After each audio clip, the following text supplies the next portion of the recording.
Assalamualaikum warahmatullahi wabarakatuh. Selamat berjumpa lagi dalam kuliah Teknik Audit dan Kontrol Sistem Informasi untuk pekan ke-6. Pada pekan ini kita akan membahas mengenai penyusunan kegiatan audit, yaitu kegiatan audit yang dilakukan di lapangan setelah dilakukan persiapan sebelumnya, perencanaan, dan membangun prosedur atau program audit. Maka langkah berikutnya adalah melakukan audit di lapangan dengan agenda 1-7, yaitu penyusunan rencana entry conference atau istilah lainnya opening meeting, ya, pertemuan pembukaan untuk memulai audit, pertemuan antara pihak auditor dan pimpinan unit yang akan diaudit, biasanya begitu. Tentu saja juga dengan menyertakan seluruh tim audit dan juga seluruh tim auditi yang dilakukan pada konferensi ini, atau kita sebut opening meeting istilah lainnya. Berikutnya penyusunan rencana compliance test, tes kepatuhan terhadap peraturan. Atau ini lebih terkait dengan persoalan desain rancangan dari kontrol yang akan dites. Yang selanjutnya penyusunan rencana substantif test. Ini menguji kontrol dari sisi operasional sehari-harinya, setelah itu cocok atau sesuai dengan rancangan yang dibuat memang untuk menangani risiko yang ada di situ. Selanjutnya adalah penyusunan rencana pengumpulan eviden. Artinya bukti-bukti dari baik compliance test maupun substantif test itu tentu saja ada sejumlah data atau eviden yang terkait dengan penyelenggaraan tes ini atau compliance maupun substantif tes. Sejauh mana nanti efektivitasnya data itu yang bisa berbicara. Data itulah yang bisa memberikan informasi apakah dia itu comply with the regulator atau dengan regulation, dan juga substantifnya bagaimana pelaksanaan di lapangannya, apakah datanya mendukung bahwa di situ memang terjadi pelaksanaan kontrol yang sesuai dengan yang dirancang, sehingga tidak menyimpang dari yang seharusnya. Eviden itulah yang akan berbicara. Berikutnya adalah bagaimana melakukan rencana evaluasi eviden dan temuan. Ini yang perlu dilengkapi dengan kertas-kertas kerja. Kemudian juga harus melakukan pengolahan terhadap data, apakah itu datanya sifatnya harian, kemudian bisa juga pekanan, bisa juga bulanan, bisa juga tahunan, atau bahkan data yang insidental, tidak tertentu waktunya. Ini bagaimana cara mengevaluasi, ini yang perlu pemahaman secara atau perencanaan secara matang, bisa dilakukan oleh masing-masing auditor atau bisa juga nanti didiskusikan dengan satu tim, dan demikian juga untuk dilakukan klarifikasi dengan auditi atau kontak personnya biasanya, ya, tidak semua auditi tetapi orang-orang terkait di bisnis proses tersebut saja. Keenam, kita tentu saja setelah melakukan pelaksanaan audit di lapangan perlu juga disusun sebuah laporan. Di mana laporan harus disusun, tentu saja di sini ada laporan yang harus dirinci berdasarkan kertas kerja yang kita susun. Kemudian juga nanti harus dibuat laporan secara garis besarnya, dan juga harus diinventarisir temuan-temuan yang bisa jadi ditemukan selama pelaksanaan audit di lapangan tersebut.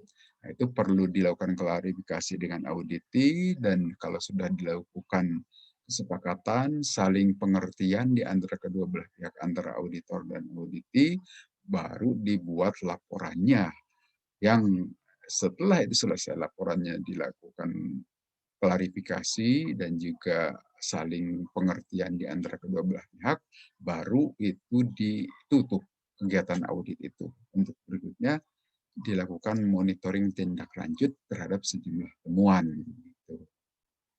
Sebelum kita membahas lebih rinci mengenai 1-7 ini, berikut akan ditampilkan dahulu video untuk pengayaan materi kita ini ya. Kita belajar juga dari pihak lain supaya apa yang kita pelajari juga dilakukan oleh pihak lain dan apa yang tidak lengkap di kita ada pelengkapan di pihak lain.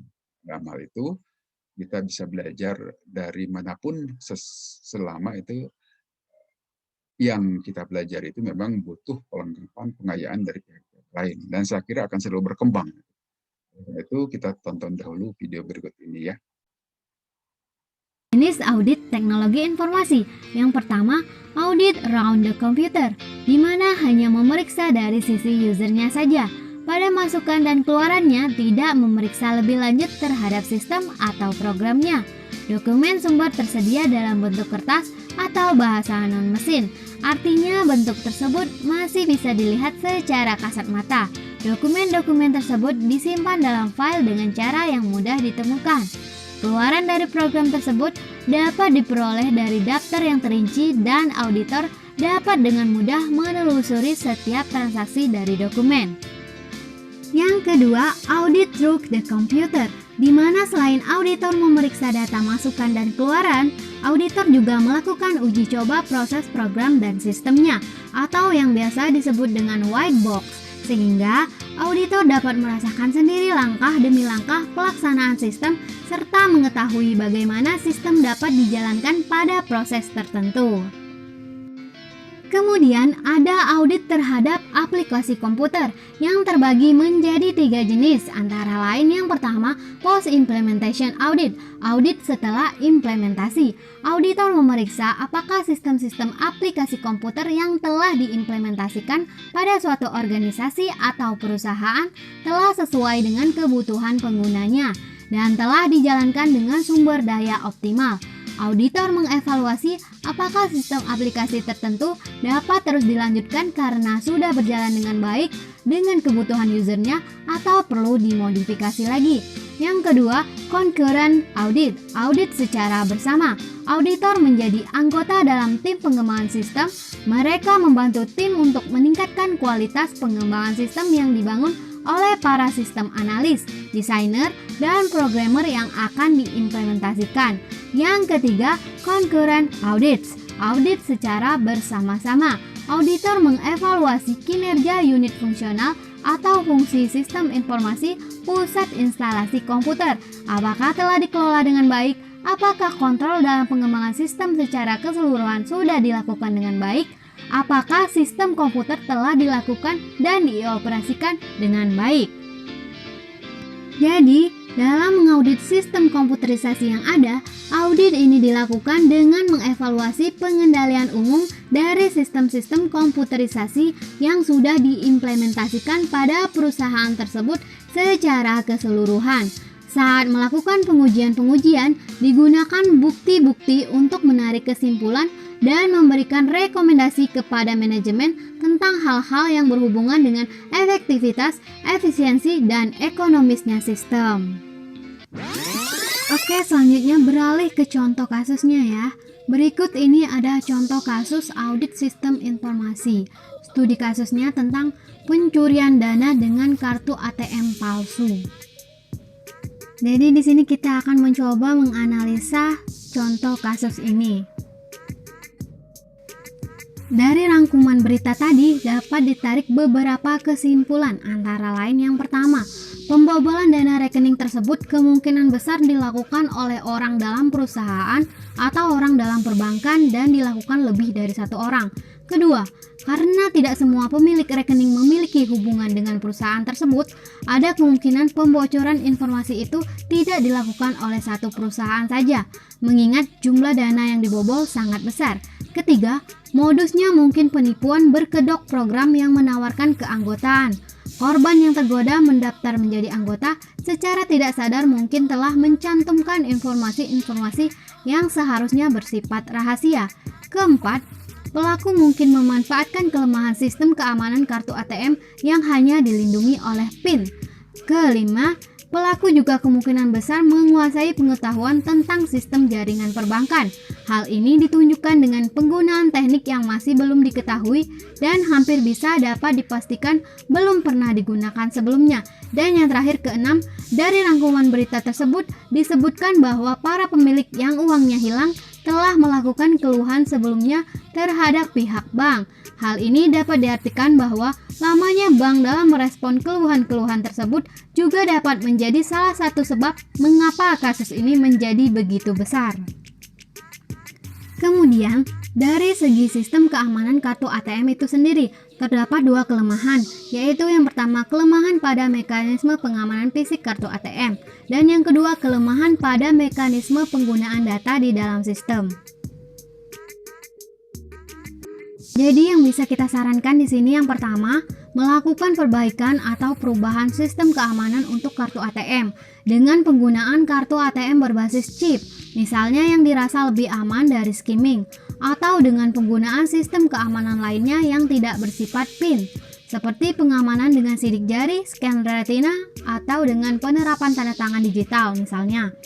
Dan yang kedua, karena pembobolan ini sebagiannya juga disebabkan oleh kelengahan pemilik rekening, ada baiknya jika setiap bank mengeluarkan kartu ATM memberikan edukasi kepada para nasabahnya tentang tata cara penggunaan kartu ATM dan bagaimana cara untuk menjaga keamanannya. Ya, itulah tadi sedikit penjelasan. Baik, itu tadi salah satu contoh bagaimana melakukan audit di lapangan dari video yang kita lihat tadi ya. Itu adalah kegiatan lapangan. Tetapi sebelum masuk ke kegiatan lapangan, di sini beberapa hal yang perlu dilakukan, yaitu penyusunan rencana kegiatan audit. Yang pertama tadi, entry conference. Ini yang maksud ya, istilah lainnya tadi ya, opening meeting. Ini adalah kegiatan yang mempertemukan kedua belah pihak, terutama para representatifnya. Dan pengertian dari tim auditor adalah bisa saja di kepala internal auditornya, atau dari tim auditi itu kepala kantornya. Ya. Dipertemukan dan sebuah entry conference, di situ disampaikan rencana audit yang akan dilakukan, tentu saja dengan dasar hukumnya, dan biasanya audit juga tentu sudah tahu bahwa ini ada memang kegiatan audit reguler, bisa juga karena instruksi direktur utama, bisa juga karena ada kegiatan untuk due diligence, misalnya untuk ini dipisah, dijadikan sebuah anak perusahaan, atau kalau ini perusahaan tersendiri memang mau dijual, misalnya begitu. Bisa berbagai penyebab yang bisa dipahami oleh kedua belah pihak. Dengan maksud, entry conference ini diharapkan terjadi saling pengertian dan kesepakatan di antara kedua belah pihak. Sehingga nanti pihak auditi tidak sulit kalau diminta data, diminta menunjukkan hal-hal terkait dengan pengelolaan risiko, pengendalian yang dilakukan untuk menangani risiko, dan juga sejumlah data atau eviden. Itu kesepakatan yang diharapkan bisa diperoleh saat entry conference. Keterbukaan maksudnya ya. Kemudian juga di situ tentu saja ada risk assessment. Nah, tentu pada saat pelaksanaan entry conference, secara garis besar bisa disampaikan mapping dari risiko yang akan dilakukan auditnya itu disampaikan secara garis besar itu sebagai hasil studi atau audit pendahuluan yang sebelumnya sudah dilakukan pertemuan dengan para auditi atau para business owner atau risk owner. Dari hasil pemetaan risiko bisa disampaikan secara garis besar saat entry conference supaya tadi kesepakatan itu bisa diperoleh antara dua pimpinan ya, sehingga di lapangan lebih memudahkan lagi proses auditnya. Yang ketiga, akses dan sistem dan lingkungan pada auditi yang cukup. Artinya di sini selain dukungan-dukungan teknis saat melakukan audit juga kita auditor membutuhkan dukungan non teknis. Contohnya apa? Misalnya ruangan untuk tempat auditor berkumpul di mana harus jelas dikasih tempat oleh auditi. Ya. Atau kalau tidak dikasih tempat, ya tentu saja kita harus punya ruangan representatif, apakah kita harus nyewa dan sebagainya. Ya. Tapi umumnya biasanya pihak auditi biasanya menyediakan. Pengalaman yang pernah saya ikuti selama ini saat melakukan audit tidak pernah kita berkantor di luar kantor auditi. Selalu saja audit itu menyediakan ruangan untuk tempat para auditor mangkal. Demikian juga di situ harus dicapai kesepakatan nanti ya. Siapa saja orang-orang yang terkait dengan kegiatan audit. Artinya tadi yang disebut dengan kontak person gitu. Kalau kita butuh data ini, butuh penjelasan tentang kontrol ini, risiko ini kepada siapa. Nah, sebelum menunjuk kepada siapanya itu, maka kita minta penjelasan dahulu kepada kontak person. Nanti kontak person itulah yang menunjukkan atau yang membawa kita kepada para penanggung jawab di lapangan secara langsung atau melalui cara-cara online dan ya beragam cara yang lainnya yang bisa ditempuh. Ya. Jadi itu adalah yang perlu ada kesepakatan juga pada saat entry conference tadi. Berikutnya tentu saja analisa eviden juga harus berorientasi bisnis. Artinya di sini seperti tadi kan tujuan audit itu pada dasarnya bagaimana pelaksanaan proses bisnis ini bisa efektif, bisa juga efisien dan ekonomis. 3E tadi itu. Nah, 3E itu adalah yang dimaksud di sini orientasi bisnis. Di pelaksanaan semua kegiatan proses bisnis di unit audit tadi terselenggara memenuhi 3 kriteria tadi. Efektif, efisien, dan ekonomis. Ya. Efektif dari sisi penyelenggaraan prosesnya itu, kemudian efisien dalam hal penggunaan sumber dayanya, tidak boros, tidak berlebihan, tetapi sesuai dengan seharusnya. Ekonomis juga nanti bisa menghasilkan nilai tambah bagi perusahaan tadi kan bernilai ekonomi, ada manfaat yang jelas gitu. Yang berikutnya terkait dengan penyusunan rencana kegiatan audit itu adalah di sini exit conference. Exit conference itu ya sama seperti entry conference dalam hal ini adalah closing meeting istilah lainnya ya. Jadi pertemuan penutupan dari kegiatan audit. Diawali dari entry conference, tadi opening audit atau opening meeting, dan diakhiri oleh closing meeting atau exit conference. Nah, di situ sekali lagi pertemuan tingkat pimpinan biasanya di sini. Ya, dan juga tentu saja para auditor juga mesti ikut juga. Nah, di situ membeberkan hasil-hasil dari audit yang dilaksanakan, apa saja termasuk verifikasi. Bisa saja para auditi, staf di bawahnya itu menyetujui terhadap temuan-temuan ini begitu betul, tetapi pimpinannya belum tentu. Nah, di situ dilakukan klarifikasi dengan pimpinannya sehingga hasil audit itu merupakan kesepakatan antara kedua belah pihak, baik di tingkat staf maupun pimpinan. Sehingga nanti akhirnya bisa enak hasil keluarannya itu terbangun saling pengertian bahwa tujuan kita melakukan audit itu bukan untuk ngacak-ngacak, bukan untuk mengganggu kerja para auditi, tetapi bagaimana bisa menghasilkan kerja terbaik, baik dari pihak auditor maupun perbaikan pelaksanaan proses bisnis di lapangan. Sehingga tujuan tadi, efektivitas, efisiensi, dan ekonomis dari penyelenggaraan bisnis tercapai. Begitu. Di sini kita lihat entry conference ya, yang representatif. Ya artinya representatif itu bisa mewakili kedua belah pihak dan dihadirkan orang-orang yang berkepentingan atau yang terkait dengan tanggung jawab tadi. Ya biasanya ada para pimpinan. Untuk dihasilkan sebuah kesepakatan, persetujuan di antara kedua belah pihak, misalnya objek yang diaudit apa saja, dasar melakukan audit apa saja, tentu saja biasanya seperti yang kita ketahui adalah risk-based audit atau IT risk-based audit. Yang diaudit itu adalah yang berisiko tinggi dengan catatan Nilai risiko itu adalah perkalian antara likelihood kali severity atau dampak. Tentu sebelumnya harus sudah disiapkan ya. Kemudian risk assessment yang tepat. Nah, ini juga maksudnya jangan asal-asalan. Maka karena itu, sebelum melakukan kegiatan entry conference atau opening meeting, harus dimatangkan dulu dengan para auditi atau para business owners, risk owners, terkait dengan peta risiko yang akan menjadi objek audit.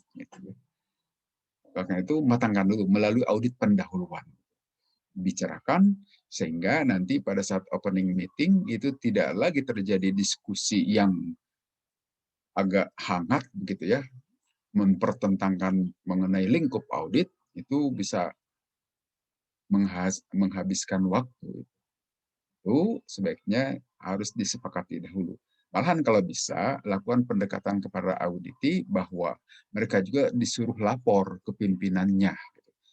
Bahwa risk mapping, kemudian objek yang akan diaudit itu adalah ini. Sehingga pada saat opening meeting nanti, atau entry conference, pihak pimpinan auditi juga sudah paham, sudah mengerti sebelumnya. Sehingga tidak terjadi debat kusir. Itu yang harus kita hindarkan ya. Kadang-kadang bisa terjadi debat kusir antara auditi dan auditor, itu hanya wasting time, membuang-buang waktu saja itu. Maka karena itu perlu dicermati nih trik-triknya. Ya tentu bagi Anda yang belum pengalaman itu tidak akan kebayang. Tetapi bagi saya yang pernah melakukan beberapa audit, bahkan bertahun-tahun di tempat audit itu, pernah mengalami hal seperti itu.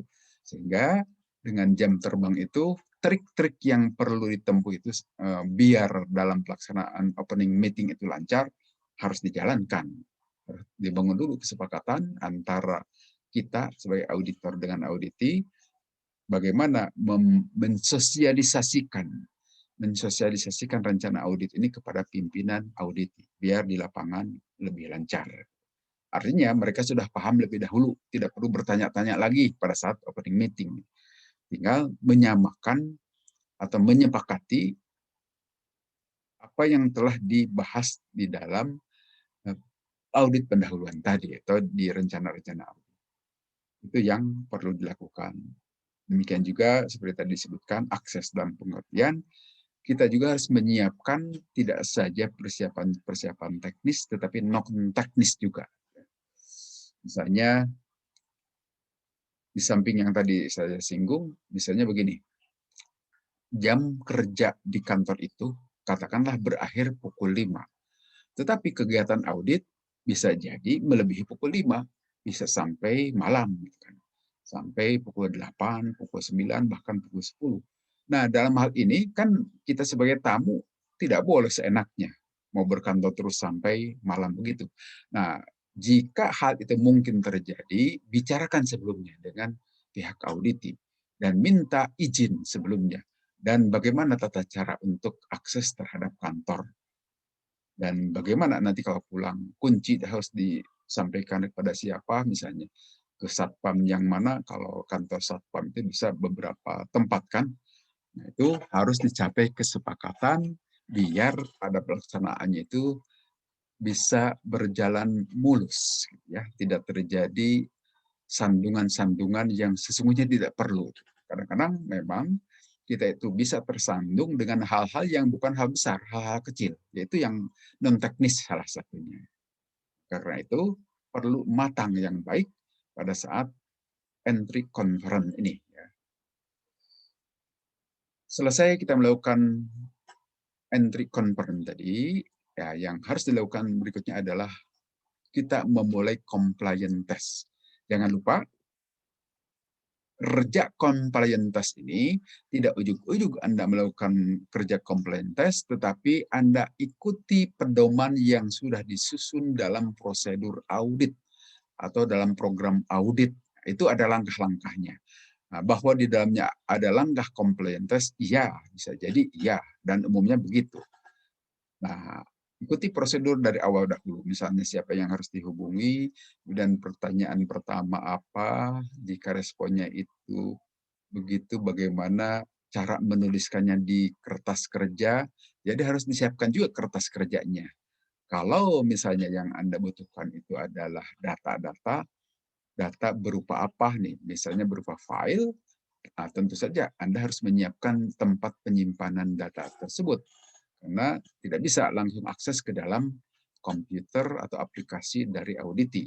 Maka itu siapkan lebih awal supaya data yang Anda peroleh dari audit itu bisa Anda simpan dan bisa dilakukan analisis secara offline di komputer Anda sendiri. Ya. Di sini disebutkan compliance test digunakan untuk mengetahui status kepatuhan kepada rule. Itu yang tadi saya katakan, kita pada saat melakukan compliance test itu adalah menguji rancangan, desain dari kontrol yang ada di situ. Cocokkah, patuhkah terhadap peraturan di dalam organisasi? Bisa saja misalnya organisasi itu menggunakan patokan peraturannya itu COVID-5 gitu kan, atau COVID 4.1. Nah, kalau yang jadi acuannya itu COVID 4.1, Anda bandingkan antara rancangan dari kontrol yang perlu Anda tes melalui compliance test itu dengan rancangan yang ada di COVID 41 atau 5 misalnya. Atau bisa kerangka yang lain, bisa dari ISO juga, atau bisa dari ATAL, dan yang lain-lain ya.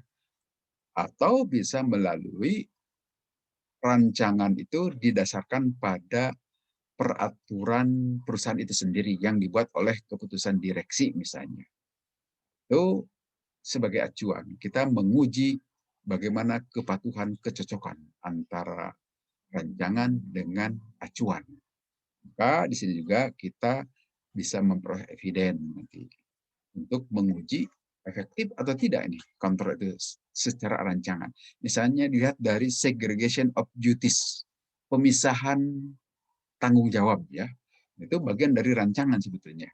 Jangan sampai dua pekerjaan itu dikerjakan oleh satu orang sekaligus. Di situ tidak terjadi pemilahan tugas. Padahal di dalam kegiatan tersebut perlu dilakukan oleh dua pihak. Satu pelaksana, satu pengendali misalnya. Itu harus dilakukan oleh dua pihak. Atau dalam bahasa lain, segregation of duties terkait dengan rancangan dari kontrol yang kita uji. Yang berikutnya adalah substantive test. Kalau ini substantive test itu untuk menguji operasional dari kontrol tadi. Pelaksanaan sehari-hari setelah lolos compliance test. Kalau secara rancangan sudah lolos, betul nih, sudah sesuai dengan kriteria dari kontrol yang seharusnya dibuat di situ, maka berikutnya bagaimana pelaksanaannya. Nah, pelaksanaan bagaimana itulah yang kita sebut dengan substantive test. Di situ juga tentu saja akan ada eviden. Maka di sini perlu Anda kumpulkan eviden, bukti-bukti pelaksanaan substantif dari kontrol itu ya, tentang validitasnya, properti transaksi, balance, misalnya bisa saja di situ ada bukti kwitansi yang harus ditandatangani oleh manajer keuangan misalnya. Harus diperlihatkan mana buktinya. Demikian juga perlu ada verifikasi dan validasi misalnya. Setiap selesai melakukan transaksi. Nah, pelaksananya itu adalah staff, kemudian yang melakukan validasi itu adalah atasannya, supervisornya misalnya. Penyeliaknya misalnya. Nah, itu harus dibuktikan. Ada jejak digitalnya lah, karena ini kan kita menggunakan teknologi informasi. Bukti-bukti jejak digital itulah yang kita maksud eviden untuk menguji beberapa kontrol yang dilakukan di situ. Ya, kalau di dalam persoalan keuangan bisa saja melihat monetary errors, ya itu juga bisa dilihat jika itu kaitan dengan laporan keuangan. Nah, di sini Anda bisa melakukan analisis terhadap kesiapan sistemnya itu. Bagaimana itu? Apakah unsur yang ditekankan oleh ISAKA CIA itu kan confidentiality, integrity, sama availability-nya itu bagus tidak di sistem ini? Anda cek, lakukan analisis dari availabilitasnya. Artinya dilihat dari jam operasional. Ini bisa dilihat dari log kegiatan. Kan setiap kegiatan itu, sistem itu akan direkam. Nah, Anda lihat kerjanya itu berapa jam dalam sehari, dalam sepekan, dalam sebulan dan sebagainya. Dari situ bisa kelihatan bagaimana tingkat availabilitas dari sistem aplikasi ini. Kan? Pernahkah dimatikan misalnya dalam satu pekan berapa kali atau dalam sebulan berapa kali, itu bisa memberikan informasi dari availabilitas ini. Begitupun dari storage-nya. Memadaikah? Tidak. Gitu. Katakanlah di situ dilakukan transaksi harian. Dan setiap transaksi itu mesti direkam. Nah, yang katakan Anda harus hitung di situ. Berapa banyak yang transaksi yang terjadi dalam sehari itu menghabiskan storage berapa byte, misalnya kilobyte atau megabyte, katakanlah Anda hitung, katakanlah sehari terjadi 1000 minimal, per transaksi itu menghabiskan sekian KB misalnya. Nah, apakah memadaikah storage yang disiapkan oleh sistem itu untuk menampung transaksi itu? Kemudian juga Anda harus perhatikan bagaimana cara membackup-nya dan dikemanakan itu backup datanya itu. Itu bisa sebagai eviden dari pengelolaan storage, dari pelaksanaan substantif kontrol gitu ya. Kemudian sistem outage analysis. Nah, ini dilihat juga dari keluaran sistem itu. Apa sih yang dihasilkan dari sistem aplikasi pada blok ini atau pada modul ini? Itu bisa dijadikan sebagai bukti bahwa substantif tes itu Anda lakukan. Kemudian lihat juga perbandingan computer inventory as per book vis-a-vis actual count gitu ya. Nah, ini kalau itu terkait dengan persoalan perbendaharaan gitu ya. Nah, di dalam komputer atau SAP tentu saja ada akun-akun yang terkait dengan inventory. Katakanlah persediaan. Nah, kemudian nanti harus juga coba Anda periksa yang tercatat di situ itu adalah barangnya apa saja, 1, 2, 3, 4, dan sebagainya. Nah, kemudian Anda buktikan secara fisik. Itu yang disebut dengan istilah observasi. Lihat ke gudang. Kalau itu misalnya disimpan di gudang, adakah barang yang tercatat tadi secara fisik di gudang? Itu buktikan dengan actual count tadi itu ya. Itu yang disebut dengan observasi. Artinya Anda melihat antara catatan dengan kenyataan di gudang sesuai atau tidak. Kalau tidak sesuai, ya itu bisa dipertanyakan berikutnya. Ya. Dan kalau ternyata tidak bisa dibuktikan, tidak bisa dijelaskan, itulah bisa jadi temuan. Kemudian juga Anda lakukan reconciling account balances. Ya, bisa jadi antara catatan dengan kenyataan di lapangan berbeda. Nah, di sini harus direkonsiliasi. Boleh jadi di catatan itu ada barang A, ternyata di gudang tidak ada barang A.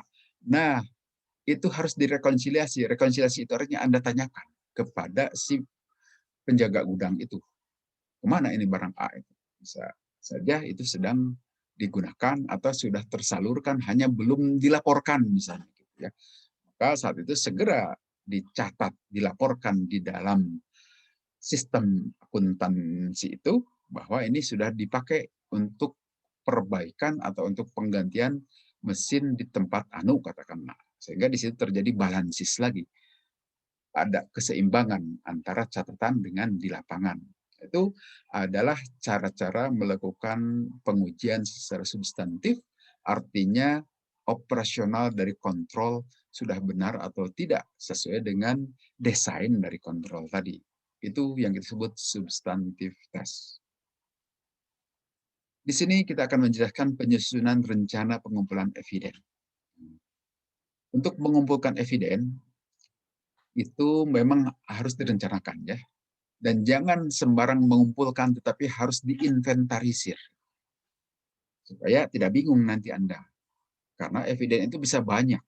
Apalagi kalau terkait dengan transaksi harian. Kalau Anda misalnya menggunakan pendekatan statistical sampling saja, setiap transaksi, katakanlah yang sekian ratus kali transaksi sehari, katakan 1000 populasinya itu, Anda ambil sekian puluh atau sekian ratus data. Coba bayangkan kalau Anda mengaudit selama 1 tahun, kemudian diambil setiap bulannya itu sekali sampling saja, katakanlah di tiap bulan transaksi itu 250 data misalnya. Berarti kan 12 kali 250 itu banyak. Sehingga dengan demikian seharusnya diinventarisir. Maka karena itu perlu ada kertas kerja ya.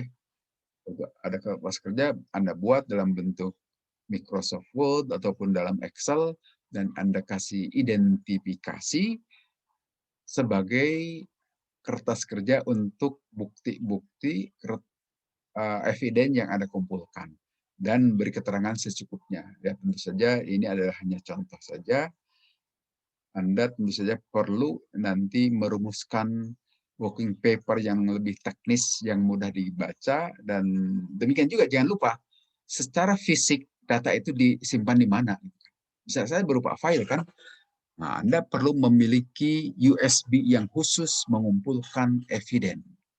Jangan tercampur dengan USB yang lain. Nanti kalau tercampur itu bingung. Jadi mesti ada di sini, katakanlah pimpinan auditor itu, di situ yang pemegang USB atau data-data file untuk memusatkan penyimpanan data di satu orang saja. Walaupun nanti pada saat analisis dari data itu Anda bisa turunkan ke USB masing-masing auditor, bisa saja ya. Tetapi secara terpusat itu disimpan di satu orang. Maksudnya apa? Supaya tidak bingung, supaya tidak kecampur-campur gitu ya. Kalaupun nanti di masing-masing auditor punya data tersebut, boleh saja. Tetapi jika ada kebingungan, kembali kepada buku besar yang ada di ketua tim auditor, katakan begitu. Sehingga tidak menyulitkan. Pengalaman menunjukkan kalau tidak rapih itu bingung sendiri. Padahal tugas kita harus melakukan analisis. Analisis itu harus didukung data-data. Kalau datanya saja bingung nyarinya di mana, bagaimana analisis dihasilkan? Karena itu di sini perlu ada form dokumentasi, apakah untuk temuan, ya tentu temuan itu setelah dilakukan analisis ya. Analisa dulu, kemudian kalau ada ketidakcocokan dengan aturan, ketidakcocokan dengan rancangan, ataupun dengan framework yang harusnya dipatuhi, baru itu dilakukan atau ditandai sebagai finding, sebagai temuan. Namun jangan langsung dijadikan sebagai temuan, lakukan dahulu klarifikasi dengan pihak auditi ya sampai matang. Bisa saja auditi seperti tadi, ini belum direkonsiliasi gitu kan.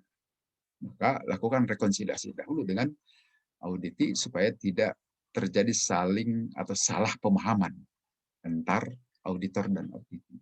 Itu yang jangan disepelekan ya. Kalau di lapangan terjadi itu bisa membuat tidak nyaman pada saat kita melakukan audit. Karena sudah terjadi, katakanlah dalam tanda petik, gontok-gontokan antara auditi dan auditor. Itu tidak menyamankan kepada kedua belah pihak. Karena itu, berbaik-baiklah pada saat melakukan audit dengan tetap memelihara etika ya. Anda tentu saja barangkali pernah kuliah etika profesi juga kan. Peliharalah etika pada saat itu, jangan sampai merasa paling tahu, merasa paling pintar sendiri, tidak boleh seperti itu. Tetap bangun kerjasama yang baik ya, saling pengertian. Berikutnya adalah penyusunan rencana evaluasi eviden dan temuan. Nah, ini setelah Anda lakukan pengumpulan eviden-eviden tadi, katakanlah Anda melakukan, istilah dalam audit itu ada yang disebut dengan walkthrough ya. Walkthrough itu yaitu melakukan penyisiran terhadap seluruh proses bisnis yang menjadi objek audit yang sifatnya lebih sebagai scanning. Scanning artinya di-scan saja dulu secara keseluruhan. Nanti setelah itu Anda kumpulkan bukti-bukti, data-data dan sebagainya. Setelah itu baru dilakukan pengujian. Baik secara compliant maupun substantif. Walaupun compliant itu bisa saja pada saat scanning juga dilakukan compliant test. Tapi untuk Anda dalami bisa saja dilakukan compliant test pada saat fase ini gitu ya. Fase ini Anda di samping tentu saja harus melakukan substantif test di sini karena harus menguji atau melihat eviden-eviden yang Anda dapatkan dari auditi, juga bisa saja melihat kesesuaiannya dengan rancangan. Nah, terkait juga dengan finding, temuan di sini ya, seperti pernah disampaikan di kuliah sebelumnya, lihat finding itu biasanya ditemukan terutama di substantif test dari hasil operasional kontrol tadi. Lihat bagaimana dari eviden-eviden yang Anda dapatkan dengan tetap mengikuti kriteria atau mengikuti aturan bagaimana cara melakukan analisis dari bukti-bukti tadi. Yang pertama, Anda ikuti kriteria. Ya, kriteria di sini adalah acuan atau peraturan yang harus diikuti oleh si bisnis proses tadi. Harus begini loh dalam bisnis proses. Menurut COVID 5, kalau itu COVID 5 sebagai acuannya misalnya gitu ya. Anda cocokkan, sesuaikah atau mana kriterianya itu. Nah, Anda lihat di kondisinya. Apakah mengacu kepada kriteria atau tidak? What should be kalau kita bagaimana seharusnya, sedangkan condition itu bagaimana keberadaannya. Nah, kalau di sana ditemukan misalnya ketidaksesuaian antara kriteria dan condition, Anda harus cari apa penyebabnya. Why condition occurred? Mengapa kondisi nyatanya itu kok tidak sesuai dengan kriteria yang seharusnya? Anda cari di situ penyebabnya, bisa juga dengan cara mencari bukti-bukti data tertulis atau Anda tanyakan langsung kepada auditi. Dalam hal ini bisa Anda melalui kontak person tadi. Kalau kontak person bisa menjawab, syukur, selesai urusan di situ. Tapi kalau kontak person tidak bisa menjawab tuntas, maka kontak person itu yang akan menunjukkan kepada siapa Anda harus minta penjelasan. Nanti kontak person itulah yang akan mengantarkan Anda kepada penanggung jawab proses tadi. Di situ akan diberi penjelasan. Demikian juga di situ Anda harus melihat efeknya itu ya. Yang maksud efek di sini konsekuensi atau dampak. Nah, kalau dilihat dari sisi kerugian, ya itulah yang maksud kerugian di sini. Karena terjadi penyimpangan kan itu. Tadi tidak diikuti. Tetapi di sini bisa jadi efeknya itu tidak selalu ke keuangan, bisa jadi ke citra perusahaan. Misalnya lambat prosesnya ini, loh tidak secepat yang diumumkan.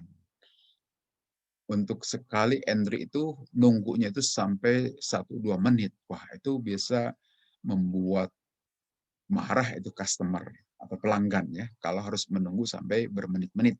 Nah, itu efeknya bisa saja berupa begitu ya. Jadi respon time-nya itu terlalu lama sehingga bisa menyebabkan pelanggan tidak betah dilayani dengan cara seperti itu. Tapi bisa juga Anda hitung berdasarkan kerugian keuangan. Nah, di sini harus Anda hitung sampai diperoleh nilai rupiahnya berapa. Itu yang bagus begitu ya. Jangan disebutkan, di sini akan merugikan perusahaan. Tidak cukup itu ya. Kalau efek itu hanya disebut dengan cara kualitatif seperti itu. Ini karena kontrolnya tidak efektif, risikonya tinggi, maka perusahaan akan merugi. Itu bukan temuan auditor. Auditor itu harus menyebutkan, di sini akan terjadi kerugian dengan besaran sekian juta rupiah per hari, kalau per pekan dikalikan 5, kalau per bulan dikalikan 20, kalau per tahun dikalikan 12. Harus jelas kalau cerita tentang efek. Ya, kalau itu dalam besaran mata uang. Harus sebutkan, kalau dalam dolar juga berapa, dolar, jangan dengan kata-kata yang hanya kualitatif saja. Kemudian berikutnya, kalau Anda berkaitan dengan soal dengan temuan, itu Anda harus membuat rekomendasi. Ya. Yang maksud rekomendasi ini, pendapat internal audit bagaimana untuk mengatasi gap ini. Nah, bisa saja rekomendasi Anda itu diterima oleh auditi dan diselesaikan saat itu juga selesai, close, itu berarti temuan. Tidak jadi temuan, tidak perlu diteruskan, di laporan tidak perlu dicatat. Kalau pada saat audit, rekomendasi Anda itu diterima oleh auditi dan ternyata begitu diterapkan di dalam praktek kontrol itu atau bisnis prosesnya itu efektif, bisa mengatasi masalah misalnya. Tidak terjadi lagi risikonya itu. Nah, itu udah close, bagus itu. Auditor jasa keuangan itu bisa memberikan rekomendasi yang talk chair gitu ya. Langsung dikerjakan dan selesai dan tidak perlu diangkat sebagai temuan. Tapi kalau rekomendasi yang Anda kasih tahukan kepada audit itu tidak diterima ataupun diterima tetapi tetap tidak bisa menyelesaikan masalah, nah itu nanti Anda diskusikan rekomendasi apa lagi. Katakanlah rekomendasi ini butuh orang luar, kan, butuh waktu juga. Gitu. Maka tetap Anda laporkan dalam bentuk laporan, nanti di laporan audit dengan juga disebutkan tadi ya, kriteria, kondisi, penyebabnya, kemudian dampaknya, sebutkan berapa dampak kerugian itu, dan rekomendasinya apa, kapan akan dikerjakan, dan nanti pasca audit Anda harus melakukan monitoring tindak lanjut. Bagaimana para auditi menindaklanjuti terhadap rekomendasi ini? Ya. Berikutnya adalah penyusunan rencana pelaporan audit. Nah, itu yang diceritakan tadi itu secara ringkas saja. Padahal dalam kenyataan di lapangan Anda tidak bisa sesederhana itu ya. Bergantung juga memang kepada objek auditnya. Bisa panjang ceritanya, mengumpulkan dokumen, kertas kerja dan sebagainya, harus disusun. Kertas kerja itu harus secara sistematis supaya pada saat Anda mau membuat laporan audit enak membacanya. Seperti Anda melakukan eksperimen ya, percobaan-percobaan di laboratorium gitu atau praktikum, coba kalau data Anda acak-acakan kan susah membuat laporannya. Tapi kalau Anda susun sesuai dengan sistematika pelaksanaan praktikum sejak tahap 1, tahap 2 sampai tahap akhir, maka pada saat menyusunnya juga itu akan mudah bagi Anda menyusun laporan. Persis seperti Anda tugas akhir kan, memang dibuat 2 tahap. Ada tahap pertama, ada tahap kedua. Maksudnya apa? Itu untuk supaya sistematis laporan yang Anda buat. Nah, dari belajar di kampus itu harus biasa berpikir sistematis, karena itu salah satu efek atau salah satu manfaat dari kuliah ini loh. Anda harus bisa menata cara berpikir, harus sistematis. Maka sebagai auditor juga nanti kalau Anda melakukan audit, buatlah laporan itu secara lengkap, akurat, objektif, dan jelas harus sistematis ya, supaya enak dibaca. Di samping enak dibaca oleh orang lain, Anda yang nyusunnya juga lebih nyaman kan. Jadi laporan ini berisi seluruh kegiatan audit, ya tentu di dalamnya ada temuan audit ya. Tentu temuan audit yang sudah disepakati tadi, yang sudah diklarifikasi. Jangan sepihak temuan Anda saja. Harus diklarifikasi dulu dengan auditi. Dan tentu ini yang sudah disepakati pada saat closing meeting atau exit conference ya. Jangan di luar itu. Kalau di luar itu bahaya. Nah, di sini laporan audit itu sama seperti Anda membuat skripsi lah, seperti Anda membuat laporan kerja praktek juga, buat secara sistematis. Anda buat pendahuluan, tentu sebelum pendahuluan itu Anda buat ringkasannya dahulu. Executive summary atau kalau di skripsi abstrak. Nah, kalau untuk laporan audit bukan abstrak ya, tapi executive summary, ringkasan eksekutif. Jadi menggambarkan seluruh kegiatan ini, seluruh cerita ini dari pendahuluan sampai rekomendasi, jumlah temuan dan seterusnya. Adapun rinciannya adalah berisi pendahuluan. Pendahuluan di sini Anda harus menyertakan surat perintah dasar untuk melakukan audit itu apa? Ya tentu ada surat perintah kerja atau yang biasa kita sebut SPK ya, dari Kepala Internal Audit. Kemudian disebutkan di situ objektif lingkup ya dari perencanaan audit yang Anda buat sebelumnya pada audit pendahuluan itu, Anda buat juga bagian itu sebagai bagian laporan. Objektif, lingkup, metodologi yang Anda lakukan misalnya ya. Pada saat audit, Anda turun ke lapangan, kemudian menguji bukti-bukti dilakukan secara compliant dan juga dilakukan secara substantif. Misalnya. Itu metodologi yang ditempuh saat melakukan audit. Kemudian daftar temuan ya. Silakan susun dengan rapih baik. bisa menggunakan tabel dari Word, bisa juga dari Excel, harus jelas. Audit finding itu tadi memuat 5 kolom ya, yang tadi disebutkan di sini ada kriterianya apa, kondisinya bagaimana, penyebabnya apa, efeknya apa, dampaknya, Anda sebutkan, hitung, kalau itu dalam bentuk uang, kemudian apa yang direkomendasikan. Itu audit finding itu. Jangan hanya list 1, 2, 3, itu tidak baik gitu, kalau begitu. Itu harus Anda buat secara lengkap, berisi kolom-kolom tadi ya, kriteria, kondisi, cause, kemudian efek, dan rekomendasi. Termasuk rencana tindak lanjutnya itu, waktunya itu, kapan kesanggupan akan ditindaklanjuti oleh audit. Berikutnya adalah kesimpulan audit. Ya, tentu yang dimaksud di sini kesimpulan audit menyimpulkan dari keseluruhan. Dan Anda bedakan ya, kesimpulan audit dengan executive summary. Kalau executive summary itu menceritakan semua dari awal sampai akhir secara ringkas. Tapi kalau kesimpulan audit itu menjawab tugas mengaudit ini untuk apa? Sama seperti menjawab ringkas atau permasalahan. Apakah terjawab? Terbuktikankah misalnya di sini Anda akan menguji compliance atau akan menguji maturity level? Gitu. Terjawabkah sekarang bahwa maturity level dari penerapan aplikasi ini di unit tersebut adalah level 3 atau level 5 misalnya. Itu sudah optimize misalnya. Itu kesimpulan audit itu menjawab permasalahan yang dimintakan, yang diinginkan, mengapa audit ini harus dilakukan. Yang berikutnya adalah rekomendasi. Ya, rekomendasi secara umum, bukan rekomendasi secara khusus pertemuan. Kalau rekomendasi pertemuan, ya sudah ada di dalam tabel rekomendasi temuan. Sedangkan di sini rekomendasi secara umum yang dalam bahasa skripsi itu adalah saran. Saran pada saat melakukan auditnya harusnya begini-begini, itu kan. Kemudian perlengkapan yang harus disiapkan begini, karena apa yang Anda siapkan pada pelaksanaan audit ini tidak selengkap yang Anda butuhkan, misalnya begitu. Maka disarankan bagi auditor berikutnya harus lebih baik persiapannya. Jadi rekomendasi di sini lebih menyeluruh dibanding dengan rekomendasi dari audit finding.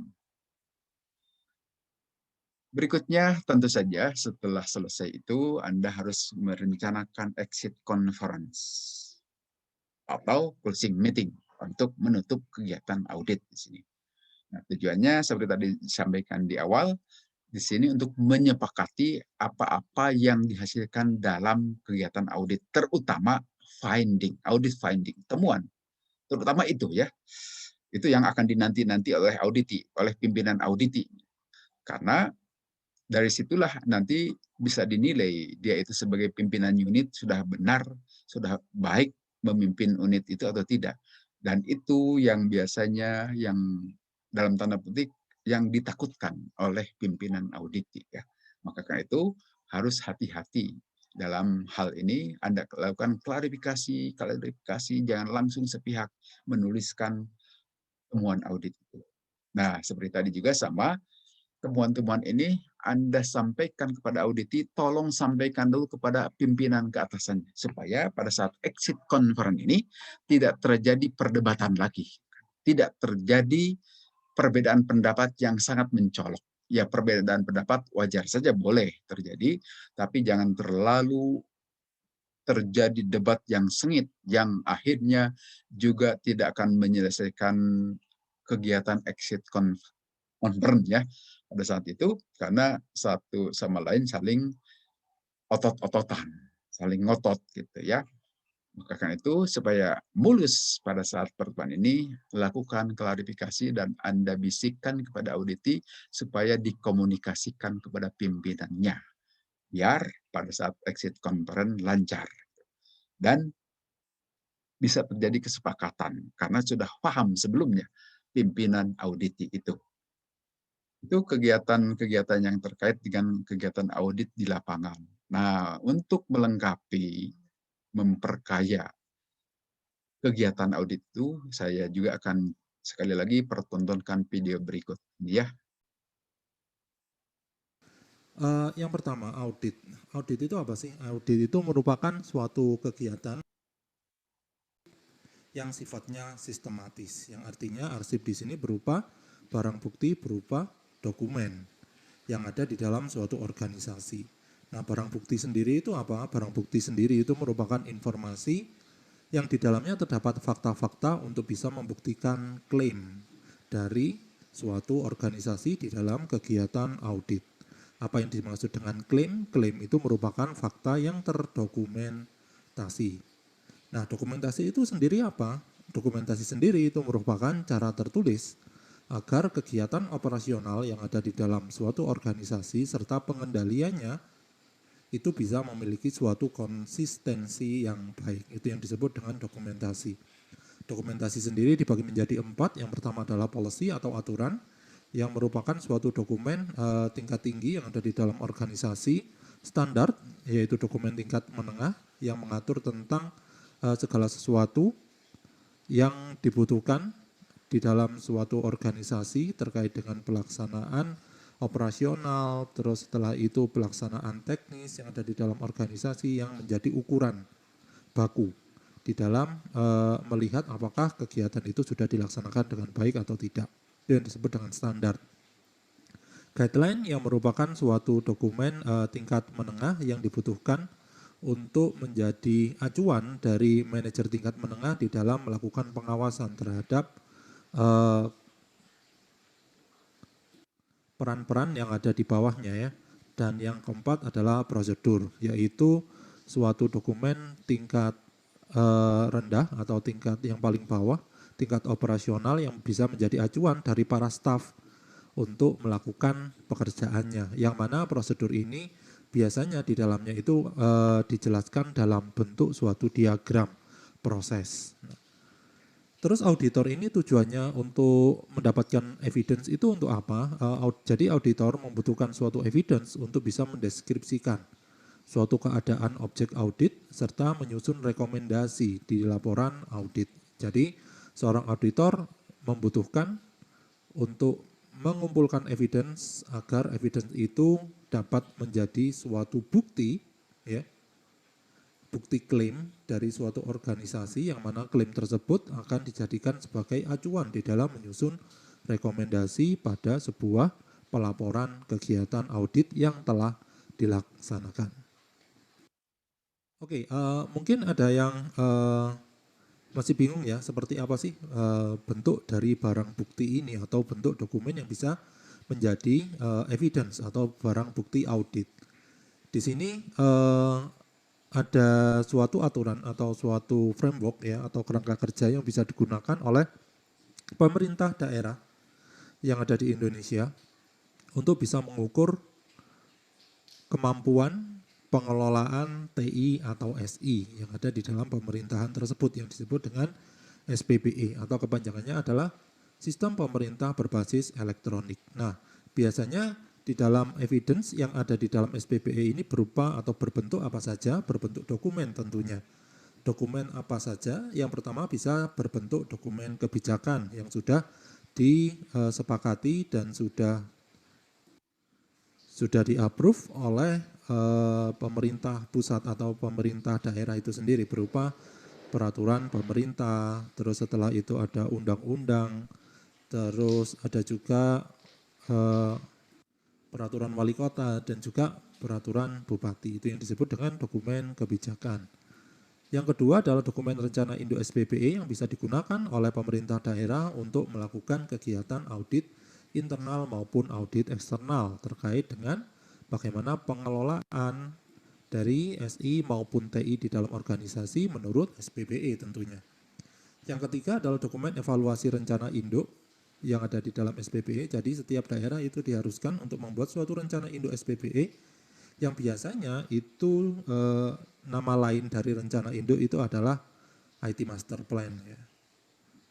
Yang keempat adalah dokumen pemutakhiran dari rencana induk. Jadi kalau misalkan rencana induk itu dilakukan perubahan pada saat pelaksanaannya, maka di sini harus ada pemutakhiran rencana induk, yang mana pemutakhiran itu akan juga bisa dijadikan sebagai suatu barang bukti untuk membuktikan apakah kegiatan-kegiatan pengelolaan IT atau pengelolaan sistem informasi di dalam suatu pemerintah daerah sudah dilaksanakan dengan baik. Yang kelima adalah dokumen perbaikan proses bisnis yang terintegrasi. Ini juga bisa dijadikan sebagai acuan karena apa? Karena salah satu komponen yang ada di dalam SPBE penilaiannya itu adalah tentang apakah proses bisnis itu sudah diatur dengan baik atau belum. Yang berikutnya adalah SOP atau Standard Operating Procedure, yaitu layanan pusat data. Nah, ini bisa digunakan ya, data center ya. SOP bagaimana mengelola data center. Untuk berikutnya dokumennya adalah berupa screenshot layanan atau aplikasi apa yang bisa mendukung layanan publik maupun layanan umum yang ada di dalam suatu pemerintah daerah. Dan yang terakhir adalah arsitektur aplikasi, yang mana arsitektur aplikasi ini akan mendukung di dalam pengimplementasian sistem informasi pada sebuah organisasi, terutama kalau misalkan kita ngomong tentang konteksnya SPBE, yaitu ada di pemerintah daerah. Oke, sebelumnya kita sudah membahas tentang evidence atau dokumen evidence audit, terutama untuk standar yang dinamakan SPB atau sistem pemerintahan berbasis elektronik. Sekarang kita akan mencoba untuk membahas barang bukti audit yang ada di dalam framework COBIT 5, yang mana COBIT 5 itu digunakan untuk mengukur seberapa kemampuan dari suatu organisasi di dalam melakukan tata kelola IT maupun manajemen teknologi informasi dan juga sistem informasi. Nah, di dalam tiap-tiap domain pada COBIT, yaitu di sini kita akan membahas pada domain APO, Line, Plan, and Organize, yaitu domain yang kedua.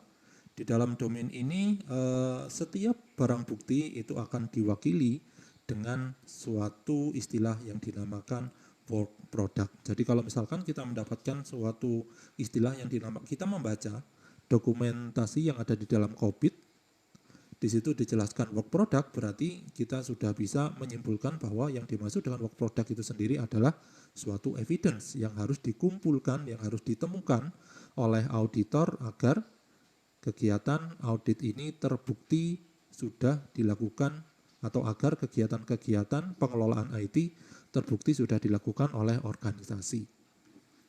Nah, itu terkait dengan work product. Ini saya berikan contoh salah satu saja, yaitu data integrity procedure. Nah, di dalam data integrity procedure itu merupakan suatu subdomain yang ada di dalam APO atau Align, Plan, and Organize yang masuk ke dalam WP atau work product ke-16. Jadi ini banyak sekali ya evidence-nya yang harus dikumpulkan mulai dari work product pertama sampai work product 16. Di dalam work product 16, apa yang bisa mewakili dari suatu data integrity procedure atau prosedur integritas data itu yang pertama adalah policy atau aturan.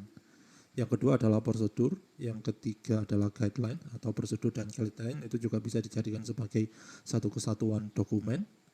Terus setelah itu suatu aturan terkait dengan sekuritas atau security data. Dan terakhir adalah prosedur yang detail bagaimana cara untuk bisa meyakinkan bahwa data itu sudah bukan terintegrasi tetapi data itu sudah dijamin integritasnya ya, sudah dijamin kevalidannya. Nah, itu suatu contoh yang ada di dalam data integrity procedure. Mungkin saja di dalam suatu organisasi dokumen-dokumen ini akan memiliki nama yang berbeda. Misalkan prosedur dan guideline itu di dalam organisasi disebutkan dengan SOP. Tetapi juga ada di dalam organisasi disebutkan juga sebagai suatu, ada juga yang menyebutnya sebagai instruksi kerja atau manual prosedur. Nah, berarti di sini kita harus bisa atau auditor itu harus bisa menggali kira-kira dokumen atau work product yang ada di dalam atau yang mewakili suatu domain itu di dalam organisasi namanya seperti apa atau namanya apa atau disebut apa. Oke, kalau sebelumnya kita sudah melihat tentang jenis-jenis barang bukti audit, baik itu dari COBIT ya maupun dari SPBE. Sekarang kita akan mencoba untuk melihat kriteria bahwa barang bukti audit itu disebut barang bukti yang berkualitas itu seperti apa. Nah, setidaknya ketika suatu barang bukti disebut sebagai barang bukti yang berkualitas, maka di sini memenuhi 4 kriteria ya, mulai dari Yang pertama yaitu sufficient atau cukup, yang kedua adalah kompeten atau layak, yang ketiga itu adalah relevan atau sesuai, dan yang keempat adalah useful atau berguna. Nah, apa yang dimaksud dengan sufficient? Yang dimaksud dengan sufficient adalah yaitu barang bukti yang memiliki ciri bahwa siapapun orangnya yang melihat atau membaca barang bukti ini, yaitu akan menyimpulkan hal yang sama atau merepresentasikan hal yang sama terkait dengan ya barang bukti atau evidence itu tadi. Maka di sini sudah disebut sebagai suatu barang bukti yang memiliki kualitas sufficient atau cukup. Yang kedua adalah kompeten. Yang dimaksud dengan kompeten itu adalah barang bukti ini didapatkan dengan menggunakan teknik pengumpulan data yang jelas, benar, sesuai dengan karakteristik dari data yang akan dikumpulkan, dan banyaknya data itu memadai.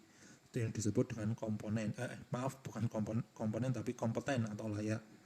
Yang ketiga adalah relevan atau sesuai, yang artinya adalah suatu evidence itu sesuai dengan objek audit dan digunakan sebagai dasar temuan serta untuk rekomendasi seperti yang sudah saya contohkan tadi di COVID. Berarti di situ di dalam APO misalkan itu ada work product, yang mana work product akan bisa digunakan sebagai suatu barang bukti audit yang relevan tentunya, yang sesuai dengan objek auditnya. Yang keempat adalah useful atau berguna. Jadi suatu barang bukti atau evidence audit yang memiliki karakteristik useful, itu berarti barang bukti ini dapat digunakan organisasi untuk memperbaiki objek yang telah diaudit. Sehingga harapannya adalah dengan adanya perbaikan ini, tujuan organisasi itu bisa tercapai dengan baik. Oke, untuk berikutnya kalau misalkan kita ingin melihat atau ingin mengkategorikan dari barang bukti audit atau evidence berdasarkan dari jenis barang bukti audit tersebut, terutama dari sudut pandang bagaimana cara auditor untuk mendapatkannya, maka di sini bisa dibagi menjadi dua jenis barang bukti audit. Yang pertama adalah direct evidence atau langsung, dan yang kedua adalah indirect circumstantial evidence atau barang bukti audit yang tidak langsung. Nah, apa yang dimaksud dengan barang bukti yang berjenis direct evidence? Yaitu suatu barang bukti berbentuk kesaksian atau pernyataan atau testimoni secara langsung dari auditi kepada auditor. Itu yang disebut dengan direct evidence. Ya, jadi di sini didapatkan langsung dari auditi ke auditor secara eksplisit, misalkan melalui wawancara, maka itu bisa disebut sebagai direct evidence. Apa yang disebut dengan indirect evidence atau suatu barang bukti yang tidak langsung, artinya adalah barang bukti dengan ciri ini itu ketika sudah didapatkan maka membutuhkan penalaran logis dari auditor sendiri untuk bisa mendukung apa di dalam kegiatan audit. Sehingga ketika auditor itu mendapatkan barang bukti dengan jenis indirect evidence, maka barang bukti ini harus dianalisis terlebih dahulu. Sehingga hasil dari analisis tersebut akan bisa diberikan sebagai suatu dokumen untuk bisa mendukung direct evidence yang sudah didapatkan dari auditor langsung dari auditinya ya. Oke, ini merupakan contoh dari direct evidence, yaitu didapatkan melalui wawancara secara langsung atau pemberian kuesioner, yang mana kuesioner itu langsung diisi oleh auditor dengan menanyakan terlebih dahulu kira-kira isinya apa ke auditi itu ya. Ini merupakan contoh yang wawancara, ini merupakan contoh bagaimana melakukan direct evidence dengan menggunakan kuesioner, dan yang ketiga ini merupakan cara bagaimana mendapatkan suatu direct evidence dari sebuah sistem informasi yang ada di dalam suatu organisasi tentunya. Oke, untuk berikutnya ini merupakan salah satu contoh dari indirect evidence, yaitu dokumen review hasil wawancara kajian ulang master plan TI di PJT 1, yang mana hasil wawancara kajian ulang ini dibutuhkan untuk dianalisis terlebih dahulu untuk bisa didapatkan kesimpulannya seperti apa terkait dengan kondisi saat ini dan permasalahan yang terjadi di PJT. Nah, itu merupakan salah satu contoh dari indirect evidence. Nah, oke, tadi kita sudah membahas dari jenis evidence berdasarkan cara untuk mendapatkannya atau cara untuk menyimpulkan evidence tersebut. Ada direct evidence, ada juga indirect evidence. Sekarang kita akan mencoba untuk membahas jenis barang bukti audit atau jenis evidence berdasarkan bentuk dari evidence itu sendiri. Jadi di sini ada 4 jenis evidence. Yang pertama itu adalah physical evidence, yang kedua adalah testimonial, yang ketiga adalah documentary, dan yang keempat adalah analytical. Apa yang dimaksud dengan physical evidence? Yang dimaksud dengan physical evidence itu merupakan barang bukti yang berbentuk orang, kejadian, properti, gambar, peta, dan lain-lain yang biasanya didapatkan melalui kegiatan observasi yang nantinya kegiatan ini agar barang bukti itu dapat dinyatakan kuat, maka harus dilengkapi dengan dokumentasi atau observasi secara berkelompok yang dilakukan oleh orang banyak ya tentunya ya. Nah, itu yang disebut dengan physical evidence.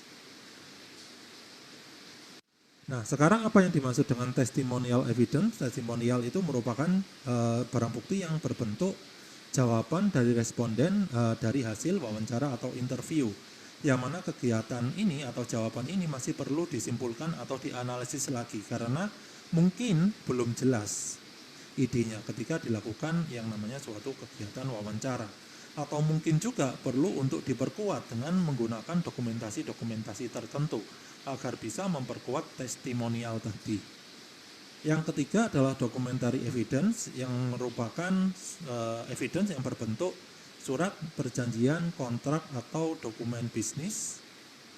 Yang mana di sini dokumen-dokumen tersebut itu harus dilakukan pengendalian yang baik ya di dalam organisasi agar bisa ditentukan bahwa dokumen evidence tersebut itu kuat. Yang keempat adalah analytical evidence, yaitu hasil analisis yang berdasarkan perbandingan atau hubungan dengan suatu kriteria atau suatu standar. Ya, jadi hasil analytical berdasarkan standar yang ada. Nah, itu merupakan jenis barang bukti berdasarkan dari bentuk barang bukti yang ada. Oke, jadi untuk penjelasan selanjutnya kita akan ada tabel yang ada di depan, yaitu pemeringkatan barang bukti audit. Itu ternyata ada 3 peringkat atau ada 3 peringkat berdasarkan kualitas dari barang bukti itu sendiri. Yang pertama adalah poor evidence, yang kedua adalah good evidence, dan yang ketiga. Nah, bagaimana cara seorang auditor untuk bisa menentukan barang bukti audit? Maka di sini auditor bisa melihat dari karakteristik berdasarkan relevansinya, tujuan dari barang bukti itu atau evidence itu, dari mana evidence tersebut didapatkan, kompetensi di barang bukti atau sumber barang buktinya itu sendiri, bagaimana caranya untuk menganalisis atau metode analisisnya, dan hasil dari kegiatan analisis tersebut yang akan menentukan kepercayaan atau kebenaran dari barang bukti yang sudah dikumpulkan oleh seorang auditor. Nah, kalau misalkan kita lihat poor evidence, maka di sini relevansinya itu tidak relevan sama sekali dengan kegiatan audit yang dilakukan, memiliki tujuan yang rendah. Yang ketiga, sumbernya itu didapatkan dari orang yang sama sekali tidak ada hubungannya dengan kegiatan yang menjadi objek audit. Yang keempat adalah providernya atau sumbernya itu bias. Yang kelima adalah metode analisisnya itu tidak begitu sesuai dengan keilmuan yang ada ya. Dan yang terakhir adalah trustworthiness-nya itu low. Kalau misalkan kita lihat di sini good evidence, maka material relevansinya itu adalah berelasi, tetapi sangat sangat rendah atau sangat kecil relasinya. Tujuannya di sini adalah untuk mendukung fakta. Sumbernya itu dari orang-orang yang terkena dampak dari kegiatan di dalam organisasi yang kita audit. Yang mana di sini dampaknya secara tidak langsung ya bisa dinyatakan seperti itu. Kompetensi of non-providernya itu adalah non-bias. Metode analisisnya itu adalah sudah menggunakan metode analisis yang sesuai. Trustworthiness-nya itu adalah medium.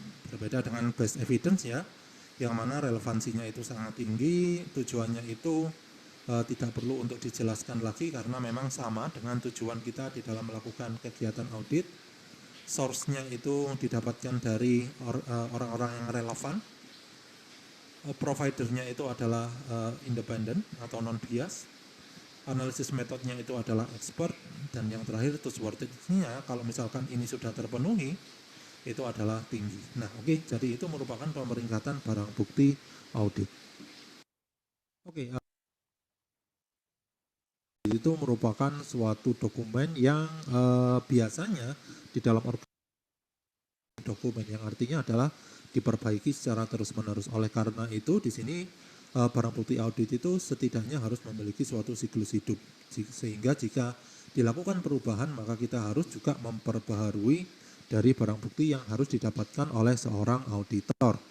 Nah, siklus hidupnya seperti apa? Yang pertama adalah initial discovery untuk menentukan kira-kira apa yang harus kita kumpulkan atau barang bukti apa yang harus kita kumpulkan.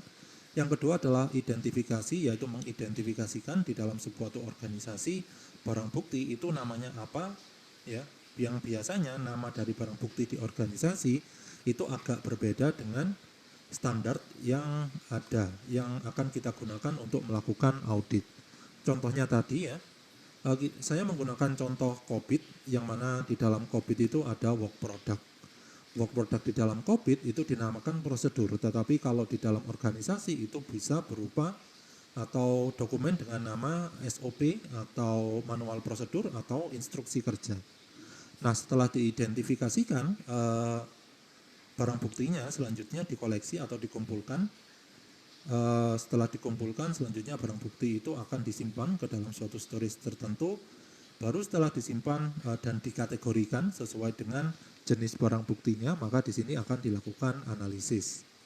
Setelah dilakukan analisis, maka kemudian akan dikembalikan lagi ke dalam suatu storage, yang mana di dalam storage ini akan dikumpulkan atau akan disatukan berdasarkan kriteria tertentu ya.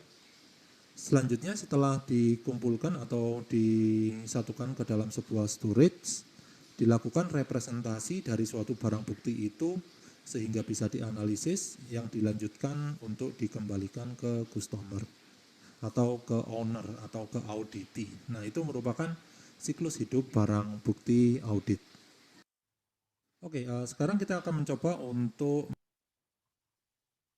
siklus hidup barang bukti audit secara real. Ya, jadi ini merupakan contoh penerapan siklus hidup barang bukti audit, yang mana studi kasusnya itu adalah melakukan audit organisasi, terutama terkait dengan kemampuan organisasi di dalam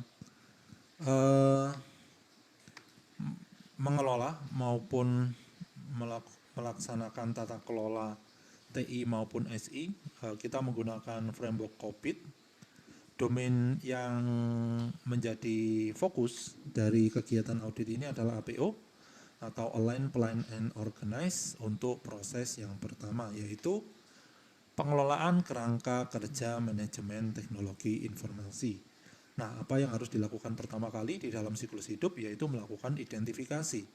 Di sini identifikasi dinyatakan bahwa auditor itu diharuskan untuk menguasai semua aktivitas, jadi ada 14 aktivitas ya, dan harus menguasai dokumen yang bisa menjadi suatu bukti kinerja.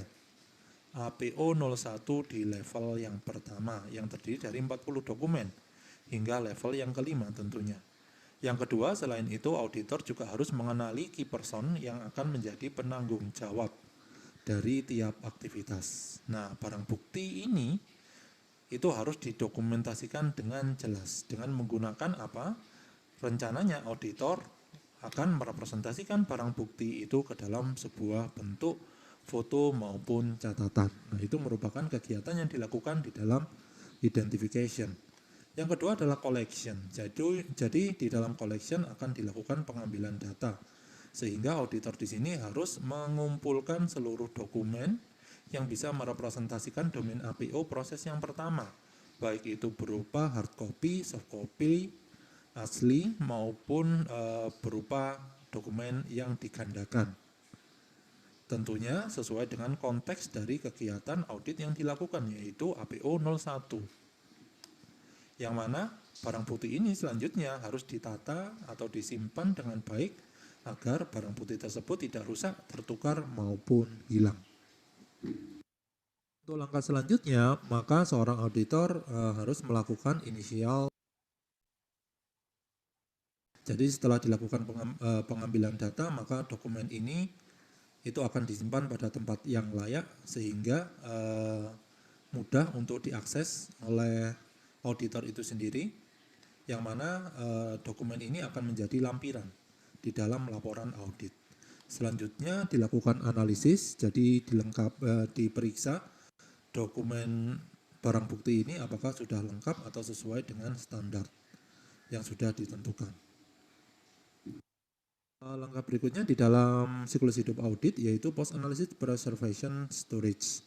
Jadi dokumen itu akan dikembalikan ke posisi semula sesuai dengan urutannya. Kemudian dilakukan presentation yaitu menyajikan dokumen barang bukti itu dan seluruh dokumen yang asli itu ke auditi. Nah, itu merupakan bagaimana penerapan contoh siklus hidup barang bukti audit di dalam kegiatan audit dengan studi kasus COVID-5. Oke, jadi untuk selanjutnya kita akan membahas tentang cara pengumpulan barang bukti. Nah, di sini ada 4 cara pengumpulan barang bukti. Yang pertama adalah dengan menggunakan kuesioner, yang mana dengan menggunakan kuesioner ini, kuesioner akan diberikan ke responden, yang kemudian hasil jawaban responden itu akan kita catat.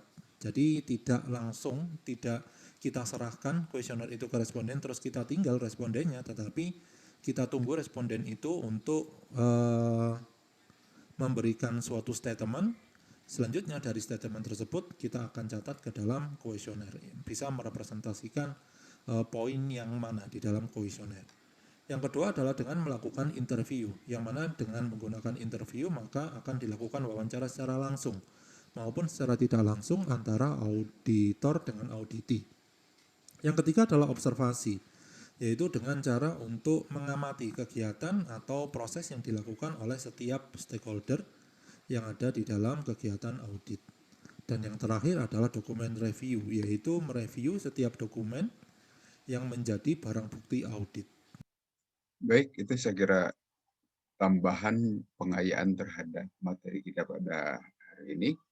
Semoga memberikan tambahan pemahaman lebih jelas dan bisa dipraktekkan nanti dalam kegiatan audit lapangan jika suatu saat sebagian atau semua dari Anda itu bekerja di lingkungan audit, terutama audit teknologi informasi. Demikian yang bisa disampaikan pada hari ini. Terima kasih. Assalamualaikum warahmatullahi wabarakatuh.